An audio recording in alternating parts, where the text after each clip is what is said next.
గౌరవనీయులు రాష్ట్ర పంచాయతీరాజ్ శాఖ మంత్రివర్యులు దయాకర్ రావు గారు, పార్లమెంట్ అభ్యర్థిగా మీ ఆశీస్సుల కోసం పోటీ చేస్తున్న టీఆర్ఎస్ అభ్యర్థి దయాకర్ గారు, వేదికను అలంకరించినటువంటి గౌరవ పార్లమెంట్ సభ్యులు, శాసన మండలి సభ్యులు, శాసనసభ్యులు, టీఆర్ఎస్ రాష్ట్ర స్థాయి నాయకులు, రాష్ట్ర స్థాయి కార్పొరేషన్ల చైర్మన్లు, సభలో ఆసీనులై ఉన్నటువంటి వరంగల్ పార్లమెంటు నియోజకవర్గ అన్నాదమ్ములకు, అక్క చెల్లెలకు అందరికీ నా నమస్కారాలు. దేశంలో ఈరోజు జరుగుతున్న ఎన్నికలు ప్రతిరోజు మీరు టీవీలలో చూస్తూ ఉన్నారు. అందరు చెప్పే సందేశాలు కూడా మీరు వింటూ ఉన్నారు. వరంగల్ చాలా చైతన్యవంతమైన జిల్లా. నేను ఇక్కడ కొత్తగా మీకేదో నేర్పాల్సినటువంటి అవసరం ఉందని నేను భావించడం లేదు. చాలా ఎక్కువ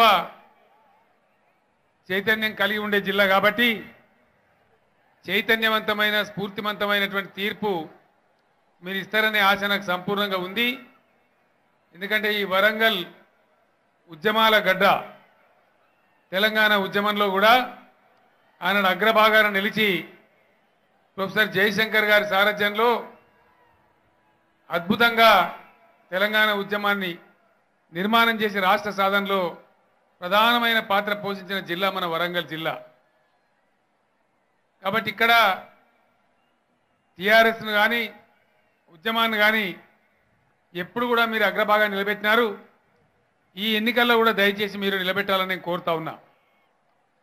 దీనికి బలమైనటువంటి కారణాలున్నాయి. మీరు ఎక్కువ కన్ఫ్యూజ్ కావాల్సిన అవసరం లేదు. ఈ ఎన్నికలలో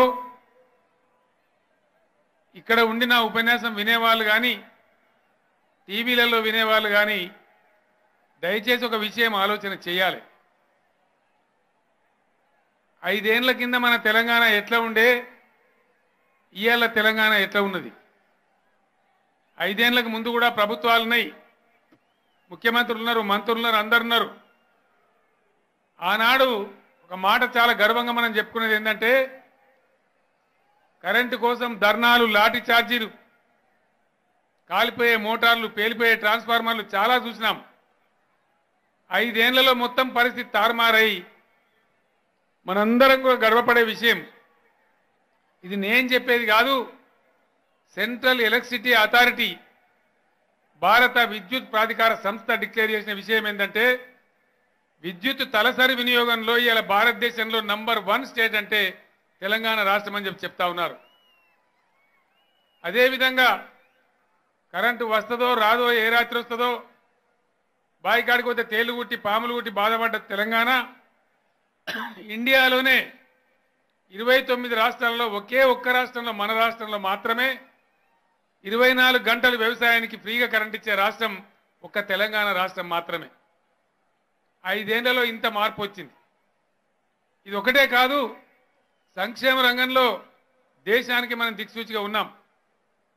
పెన్షన్ల విషయంలో కావచ్చు, రెసిడెన్షియల్ పాఠశాలల విషయంలో కావచ్చు, ఆ పెన్షన్లను ఇప్పుడు రెట్టింపు చేసి వచ్చే నెల నుంచి 2000 రూపాయల పెన్షన్ ఇచ్చే విషయంలో కావచ్చు, రైతు బంధు విషయంలో కావచ్చు, రైతు బీమా విషయంలో కావచ్చు, అనేకమైనటువంటి కార్యక్రమాలలో దేశానికి మనం మార్గదర్శకంగా ఉన్నాం.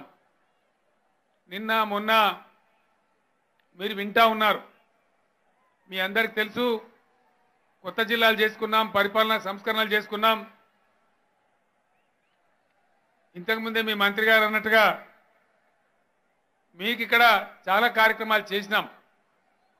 నిన్న మొన్నటి వరకు కడియం గారు, శ్రీహరి గారు డిప్యూటీ సీఎంగా ఉండే టైంలో వారు విద్యాశాఖ నిర్వహించినారు, మీకు తెలుసు.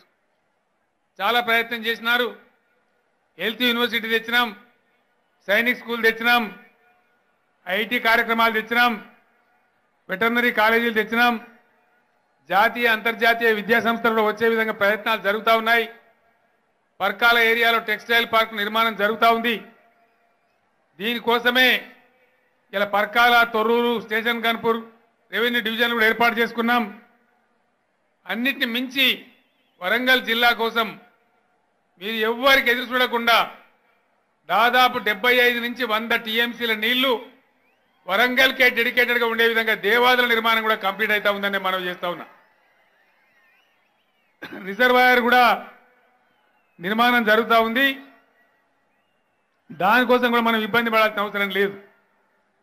తుపాకులగూడెం దగ్గర బ్యారేజ్ కూడా నిర్మాణం జరుగుతూ ఉంది. ఎస్ఆర్ఎస్పి కాలువలు గత ప్రభుత్వాల హయాంలో చెట్లు మొలిసినాయి. ఇప్పుడు అన్ని కూడా మరమ్మతులు జరుగుతూ ఉన్నాయి.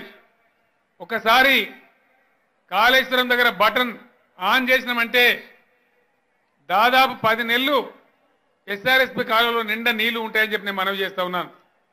ఈ సంవత్సరంలోనే ఆ సీన్ మీరందరూ కూడా చూడబోతా ఉన్నారు. ఇది ఎప్పుడో 10 ఏళ్లకు 5 ఏళ్లకు అయ్యే ముచ్చట కాదు.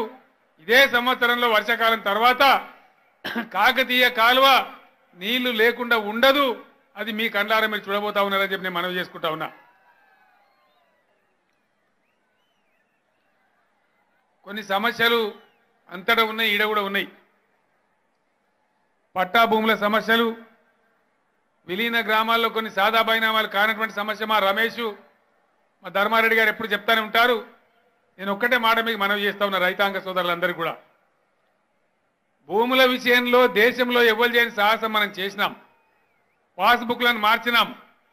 రెవెన్యూ రికార్డులు కూడా కొత్త రెవెన్యూ చట్టం ద్వారా రాబోయే 2 నెలల్లో మార్పులు తీసుకొని రాబోతా ఉన్నాం.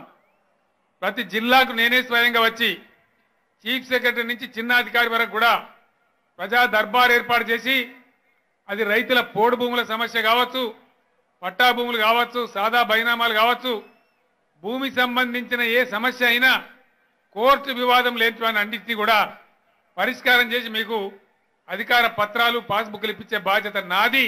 నేనే స్వయంగా పనిచేస్తానని మనవి చేస్తా ఉన్నా. ఈ లోపల మీరు ఎవరికి లంచాలు కూడా ఇవ్వాల్సిన అవసరం లేదు. ₹1 కూడా ఎవరికి లంచం ఇవ్వవద్దు అని కూడా నేను మనవి చేస్తా ఉన్నా. ఇంకా చాలా మొన్ననే మీరు దీవెన ఇచ్చినారు. 4.5 ఏళ్ళు ఇంకా ముందుకు పరిపాలన సాగాలి. ప్రభుత్వం అంటే ఇట్లా పనిచేస్తుందా, ఈ విధంగా కూడా చేస్తారా అనే విధంగా అద్భుతమైన కార్యక్రమాలు చేస్తాం. దాన్ని రుజువు చేస్తామనుకుంటే మనవి చేస్తా ఉన్నాను. మిషన్ భగీరథ కూడా దగ్గర కంప్లీట్ కావస్తా ఉంది.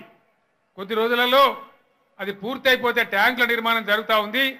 ప్రతి ఇంటికి దర్జాగా మంచినీళ్ళు కూడా వస్తాయి. దేశంలో ఈ పథకం ఎక్కడ లేదనుకుంటే మనవి చేస్తా ఉన్నా. ఇవన్నీ కూడా మనం చేసినాం. ముందుకు కూడా మీ దీవెన ఉంది కాబట్టి భవిష్యత్తులో 5 ఏళ్ళు కూడా చేస్తాం. మొన్న బ్రహ్మాండమైనటువంటి ఫలితాలు కూడా మీరు ఇచ్చినారు, విజయాన్ని కూడా ఇచ్చినారు. మీకు అందరికి నేను ధన్యవాదాలు తెలియజేస్తా ఉన్నాను. దేశం సమస్య కూడా మనం ఆలోచన చేయాలి. రోజు మీరు వింటున్నారు రాహుల్ గాంధీ, నరేంద్ర మోడీ ఇద్దరు ఒకరిని ఒకరు ఏ విధంగా నిందించుకుంటా ఉన్నారో మీరు చూస్తూ ఉన్నారు, ఏ విధంగా విమర్శించుకుంటా ఉన్నారో మీరు చూస్తూ ఉన్నారు.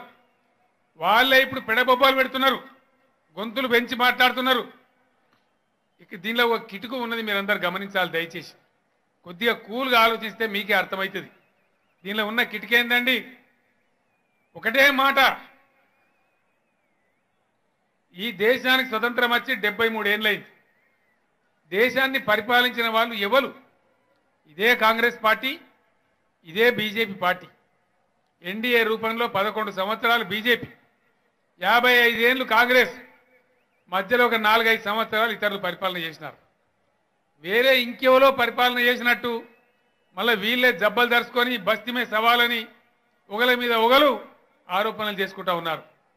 ప్రధానమంత్రి చోర్ హే అని ఒకడంటాడు, ఏ మా బేటే జమానత్ పే హే అని నరేంద్ర మోడీ అంటాడు. ఈ వీళ్ళైనా మనకు కావాల్సింది దేశానికి? ప్రజలు లేరా? సమస్యలు లేవా? నేను దాదాపు ఏడాది నుంచి ఎప్పటి నుంచి అయితే నేను ఫెడరల్ ఫ్రంట్ మాట్లాడినో ఆనాటి నుంచి నేను అడుగుతా ఉన్నా. ఈ దేశంలో 70,000 టీఎంసీల నీళ్లు ఉన్నవి, వాటిని ఎందుకు వాడతలేరంటే వీడు మాట్లాడినా వాడు మాట్లాడు, ఇద్దరు మాట్లాడతలేరు. దేశంలో ఉత్పత్తి అయ్యే కరెంటు 3,44,000 మెగావాట్ల కరెంటు ఉత్పత్తి అవుతుంది. మన తెలివికి ఆ ఉత్పత్తి అయిన కరెంటు వాడుతున్నామా? ఎన్నడూ కూడా 2,20,000 మెగావాట్లు దాటలే. సగం దేశం చీకట్లో ఉంటుంది. ఉత్తర భారతదేశంలో ప్రధానమంత్రి మోడీ గుజరాత్లో కూడా 24 గంటల కరెంట్ ఇయ్యరు, కోతలు పెడతారు. అంటే ఉన్న నీళ్లు వాడే తెలివి లేదు, ఉన్న కరెంటు వాడుకునే తెలివి లేదు. అత్యధికంగా యువకులను దేశం భారతదేశం ఉన్న యువశక్తిని వాడే తెలివి లేదు. పనిచేసే ప్రజలుంటే వాళ్ళని వాడే తెలివి లేదు. మళ్ళీ ఇప్పుడు ఎలక్షన్ వస్తే తగుదనమ్మా అని వాళ్ళే పెద్ద వీరంగం ఎత్తా ఉన్నారు. నేను మీ అందరితో ప్రార్థించేది ఒకటే, తెలంగాణ అవసరాల కోసం, తెలంగాణ ప్రయోజనాల కోసం, తెలంగాణ ప్రాజెక్టుల కోసం, తెలంగాణ హక్కుల కోసం ఖచ్చితంగా టీఆర్ఎస్ ఎంపీలు గెలవాల్సిందే. పెద్దలు ఏం చెప్పిండ్రు, మట్టి పనికైనా ఇంచోడు ఉండాలి రానరు. మట్టి పనికి కూడా ఇంచోడు ఉంటేనే నయం. ఇలా బీజేపీ ఎంపీ గెలిచినా, కాంగ్రెస్ ఎంపీ గెలిచినా వీళ్ళు ఢిల్లీ గులాములే తప్ప నోరు తెరిచి మాట్లాడే వాళ్ళు కాదు. రాహుల్ గాంధీ ముందు, మోడీ ముందు వీళ్ళు మాట్లాడతారా? సిట్ అంటే సిట్టు, స్టాండ్ అంటే స్టాండు. మూత్రం పోయారంటే కూడా వాళ్ళ పర్మిషన్ కావాలి. కాబట్టి టీఆర్ఎస్ అయితే ఇద్దరే ఎంపీలన్నా సరే పేగులు దిగేదా కొట్లాడి మీరు ఇచ్చిన బలాన్ని ఉపయోగించి తెలంగాణ తెచ్చింది మీరు కండ్లారా చూసినారు. అదే పద్ధతిలో మన తెలంగాణ ప్రయోజనాలు నెరవేర్చుకోవడానికి ఖచ్చితంగా మట్టి పనికైనా సరే ఇంచోడు ఉండాలి అన్నట్టు గులాబీ జెండా వాళ్ళే ఉంటేనే, టీఆర్ఎస్ పార్టీ ఉంటేనే మన హక్కులు నెరవేరుతాయి. కాబట్టి దయచేసి టీఆర్ఎస్ ఎంపీలనే గెలిపించాలని కోరుతా ఉన్నా.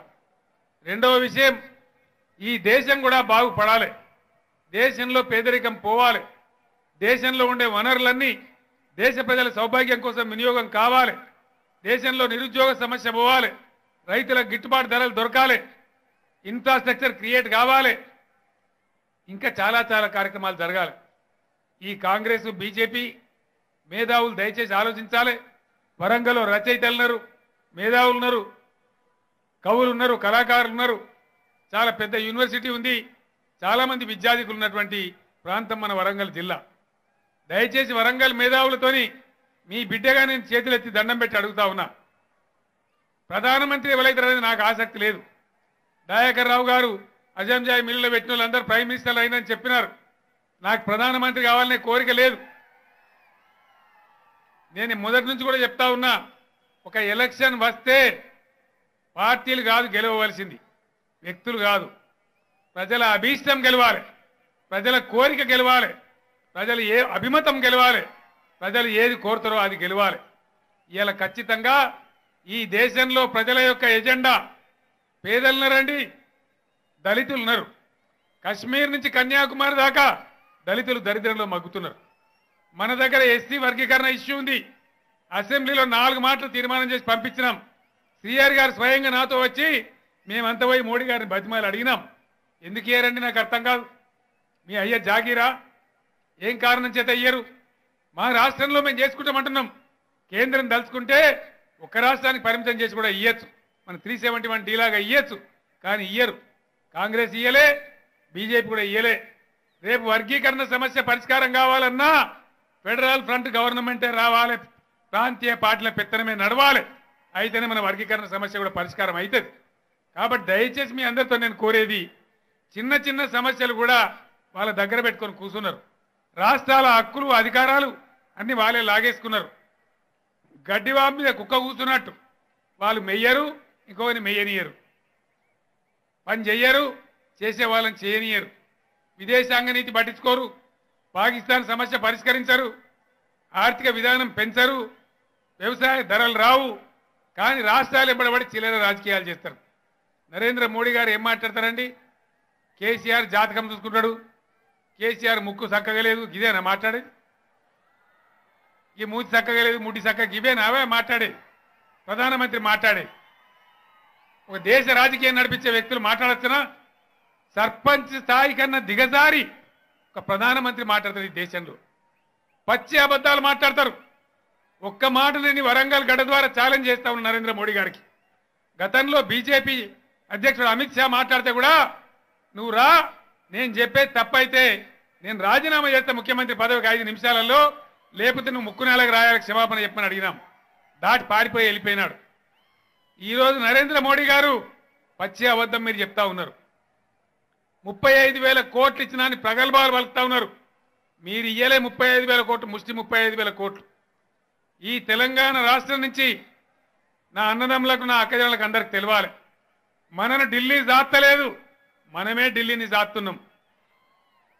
ఎక్సైజ్ కస్టమ్ కావచ్చు, కస్టమ్ డ్యూటీ కావచ్చు, సెంట్రల్ ఎక్సైజ్ కావచ్చు, ఇన్కమ్ ట్యాక్స్ కావచ్చు, జిఎస్టీలో కేంద్ర వాటా కావచ్చు. ఒక్క సంవత్సరానికి తెలంగాణ కేంద్రానికి ఇచ్చే డబ్బు 1,00,000 కోట్ల రూపాయలు. 1,00,000 కోట్ల రూపాయలు, 1,00,000 crores. ఢిల్లీ నుంచి మనకు తిరిగి వచ్చేది ముష్టి 24,000 కోట్ల రూపాయలు. నరేంద్ర మోడీ గారు మా డబ్బు మీద నువ్వు కిరీటం ఉన్నదా, నువ్వు డ్రామా చేస్తున్నావా, నీ రాజ్యం నడుతుందా, నీ డబ్బుతో మేము బతుకుతున్నామా, ఇలా సమాధానం చెప్పాలి. నీకు నిజాయితీ ఉంటే బీజేపీ నాయకులు దీని మీద సమాధానం చెప్పాలి. దేశాన్ని సాధేటటువంటి 5-6 రాష్ట్రాలు ఉన్నాయి ఇండియాలో. దేశానికి శక్తి ఇచ్చే రాష్ట్రాలు ఒక 5-6 ఉన్నాయి. ఉద్యమకాలంలో మేమందరం చెప్పినాం, మస్తూనాచారి గారు మేమందరం కూడా అన్నాడు గొంతెత్తి చెప్పినాం మీ అందరికీ. ఖచ్చితంగా ఎట్టి పరిస్థితులలో అద్భుతమైన రాష్ట్రం ఉంటుంది తెలంగాణ అని చెప్పినాం. చెప్పిన ప్రకారంగానే అత్యంత ధనికమైన రాష్ట్రంగా ఇలా తెలంగాణ ఉన్నది. దేశాన్ని సాధేటటువంటి 5-6 రాష్ట్రాలలో తెలంగాణ ఒక రాష్ట్రం. 75,000 కోట్లు మా రాష్ట్రం నుంచి జనరేట్ అయ్యే ఇన్కమ్ మీరు తీసుకొని వాడుకుంటున్నారు. మేము తప్పనంటలేం, కానీ ఇక్కడికి వచ్చి అబద్ధాలు చెప్పి అవాకులు చెవాకులు మాట్లాడి పిచ్చి పిచ్చి మాటలు మాట్లాడవద్దు. ప్రధానమంత్రి తెలంగాణ ప్రజలకు క్షమాపణ చెప్పాలని చెప్పి నేను డిమాండ్ చేస్తా ఉన్నాను. ఇటువంటి అబద్ధాలు మాట్లాడవద్దని నేను కోరుతా ఉన్నా.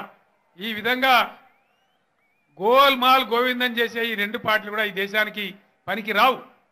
కాంగ్రెస్ లేని, బీజేపీ లేని కూటమి ఈ దేశానికి కావాలి. ఇంతకుముందే ఎన్డీటీవీ వాళ్ళు హైదరాబాద్లో నన్ను ఇంటర్వ్యూ చేసినారు. వాళ్ళు కూడా చెప్తా ఉన్నారు ఖచ్చితంగా కాంగ్రెస్ ఇతర బీజేపీ ఇతర పార్టీలు రాబోతా ఉన్నాయి, అందులో అనుమానం లేదని చెప్పి తెలియజేస్తా ఉన్నారు. మీ అందరి ఆశీస్సులతో సౌమ్యుడు, విద్యావంతుడు, చదువుకున్నవాడు, బుద్ధిమంతుడు దయాకర్ గతంలో పెద్ద మేయాడిచ్చి మీరు గెలిపించినారు. దయాకర్ కత్తిపట్టి తింపి డామ్ డుమ్ అని అన్నాడు, కానీ తన జిల్లా ప్రయోజనాలు, తన కాన్స్టిట్యూన్సీ ప్రయోజనాలు నెరవేర్చడానికి నా దగ్గరకు వచ్చి అనేక సమస్యలు అనేక సందర్భాల్లో మాట్లాడుతూ ఉంటాడు, పోరాటం కూడా చేస్తూ ఉంటాడు. సౌమ్యుడు, వినయశీలి, ఎవరు కూడా కీడు చేయడు కాబట్టి, మంచి వ్యక్తి కాబట్టి, మంచి వ్యక్తి ఉంటేనే చాలా బాగుంటుందనే ఉద్దేశంతో ఆయనను మీ ముందు పెట్టడం జరిగింది. దయచేసి దయాకర్ గారి కారు గుర్తుకే ఓటేసి పెద్ద ఎత్తున దయాకర్ గారిని గెలిపించాలి. వరంగల్ గౌరవాన్ని కాపాడాలి, తెలంగాణ గౌరవాన్ని కాపాడాలి. దయాకర్ గారి కారు గుర్తుకే ఓటేయాలని చెప్పి నేను మనవి చేస్తా ఉన్నా. చాలాసేపు మాట్లాడాలనుంది. ఈ గడ్డ మీద నేను చాలాసార్లు మాట్లాడినాను. మీరు ఎప్పుడు కూడా నన్ను చిన్న బుచ్చలే. మీరు ఇచ్చిన శక్తితోనే ఆనాడు తెలంగాణ సాధించినాం. తెలంగాణ నుంచి 16 ఎంపీలు గెలిపించి దీవించండి. దేశ రాజకీయ గమనాన్ని మార్చి దేశానికి ఒక దిశ చూపించే దిశగా తెలంగాణ బిడ్డగా దేవుడు నాకు ఇచ్చిన సర్వశక్తినొడ్డి ముందుకు తీసుకెళ్తానని మనవి చేస్తా ఉన్నా. హెలికాప్టర్ టైం అవుతా ఉంది. భువనగిరిలో ఇంకా సభ ఉంది. ఆ సభ మాట్లాడి మళ్ళీ నేను వేరే చోట కూడా పోవాలి. ఎన్నికల టైం కాబట్టి నేను ఇంతకుముందే మీకు మనవి చేసినట్టుగా ఎన్నికల తర్వాత ముందే ప్రకటించి 3 రోజులు ఇక్కడనే ఉండే విధంగా నేను వస్తాను. ఆ టైంలో సమస్యలన్నీ సావధానంగా పరిష్కారం చేసుకుందామని మనవి చేస్తూ నేను సెలవు తీసుకుంటా ఉన్నా. జై తెలంగాణ, జై తెలంగాణ. కారు గుర్తుకే జై తెలంగాణ. హాయ్, నేను మీ లావణ్య. మన టీఎఫ్సీసీ లైవ్ ఛానల్కి సబ్స్క్రైబ్ చేసుకోండి. అలాగే ఇందులో అప్లోడ్ చేసే ప్రతి వీడియోను లైక్, షేర్ ఇంకా కామెంట్ చేస్తూ ఉండండి. అలాగే ఇక్కడ కనిపించే ఈ బెల్ ఐకాన్ని మీరు ఇలా క్లిక్ చేసినట్టయితే ఇందులో అప్లోడ్ చేసిన ప్రతి వీడియో నోటిఫికేషన్స్ మీకు వచ్చేస్తాయి. అందరికీ నమస్కారం. This is Geeta Madhuri. Like, share and subscribe to TFCC live. Hi, అందరికీ నమస్కారం. నేను మీ Madhupriya. Please like, share, subscribe to TFCC live. Hi, this is Rashmi Thakur. Please like, comment, share and subscribe TFCC Live. Hi everyone, this is Pravina. You watching TFCC Live. Please like, share and subscribe to TFCC Live. Hi everybody. యూట్యూబ్లో subscribe చేయండి, view చేయండి, follow చేయండి for all news about Telugu films. TFCC Live. Don't forget. Subscribe and